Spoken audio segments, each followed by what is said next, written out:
অর্ধ মস্তিন্দ্রাসন খুবই গুরুত্বপূর্ণ আসন, প্রত্যেক মানুষকে প্র্যাকটিস করা উচিত। আমি এই সুখাসনে বসেছিলাম, রাইট পাকে তুলে লেফট ঘুটনার কাছে এইভাবে মেরুদণ্ড স্ট্রেট দেখা যাচ্ছে, যে পা তার অপোজিট হ্যান্ড বুক আর হাঁটুর মাছ দিয়ে হাতকে এইভাবে নিয়ে গিয়ে এইভাবে ধরে গর্দানটাকে টুইস্ট করে শ্বাস নিয়ে শ্বাস ছেড়ে এখানে এইভাবে করব। খুবই গুরুত্বপূর্ণ আসন, প্রোস্টেট গ্ল্যান্ড, কিডনি, পেটের সমস্যা, ডায়াবেটিস সমস্তকে কিওর করবে।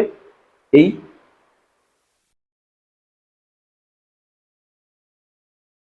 ধীরে ধীরে শ্বাস নেব, ধীরে ধীরে শ্বাসকে ছাড়বো, প্রত্যেকবার 10 to 15 সেকেন্ড। আপনার যদি শুরুর দিকে অসুবিধা হয় তাহলে আপনি এইভাবে হোল্ড করবেন। বোঝা গেছে?